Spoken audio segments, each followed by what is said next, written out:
হঠাৎ হঠাৎ ক্ষেপে যাই, খিদে পেলেই মেজাজটা কেমন যেন হয়ে যায়। ঠিক তখনই বুঝতে পারি যে হ্যাঁ, পেটে এবার কিছু দিতে হবে। ঠিক এরকমই হয়েছিল কালকের সন্ধেবেলাটা।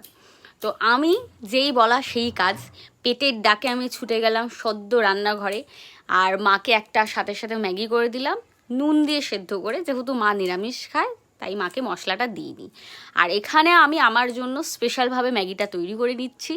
আমি ছোট থেকেই ম্যাগি সেদ্ধ, চাউমিন সেদ্ধ, ইভেন নুন দিয়েও সেদ্ধ করে আমি ম্যাগি চাউমিন খেতে পারি, এতই ভালো লাগে। তো যথারীতি এখানে দেখতেই পাচ্ছ আমি কাঁচা লঙ্কা আর পেঁয়াজগুলো কুচি করে নিয়েছি, আর আমি ওভেনে বসিয়ে দিয়েছি গরম জল, সাথে মশলাটাও দিয়ে দিয়েছি। এবার গরমা গরম ম্যাগিটার ওর মধ্যে দিয়ে দেবো, ব্যাস। তারপর ভালো করে ম্যাগিটার মশলাটা দিয়ে ভালো করে ফুটাবো। ভালো করে ফুটে আসার পরে এই যে তোমরা দেখতে পাচ্ছ ধোয়া ওঠা ম্যাগি আমার রেডি। এখন এটাকে আমি গার্নিশিং করব।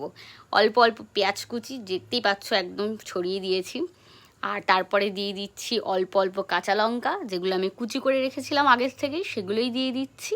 আর এর সাথে দেবো যেটা হচ্ছে একদম কি বলবো গেস্ট অ্যাপিয়ারেন্স, সেটা হচ্ছে ঝাল ঝাল চানাচুর। হ্যাঁ, আমার ছোটোবেলায় এরকম স্ট্রিট ফুডে যেরকম চাউমিন ছিল, রাস্তার চাউমিনগুলো, যেগুলো আমার ভীষণই ভালো লাগতো, বাদাম দেওয়া থাকতো, অল্প একটু ওপর দিয়ে ঝুরি ভাজা দেওয়া থাকতো, সেগুলো এখন আর পাওয়া যায় না, যদিও সব দোকানেই এখন রেস্টুরেন্ট স্টাইলের নুডলস বেরিয়ে গেছে।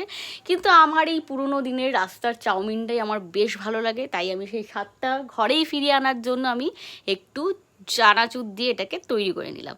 আর এর ওপরে দিচ্ছি হালকা একটু জলজিরা, যেহেতু ঘরে পাতিলেবু ছিল না সেই চাউমিনের দোকানগুলোর মতো, তাই জলজিরা দিয়ে নিয়েছি। এখন এটাকে আমি ওহো সুন্দর করে খাবো। এখন আবার ভয়েস ওভার দিতে দিতেও খিদে চলে আসছে। ভাই যা টেস্ট হয়েছিল, একবার তোমরাও এইভাবে ট্রাই করে দেখো। নিজেই বানিয়ে নিজেকেই নিজে একটা গালে চুমু খেয়ে নিলাম। দারুণ দারুণ, জাস্ট ফাটাফাটি। পেটুক পেটুকির আর একটা ভিডিওতে তোমাদের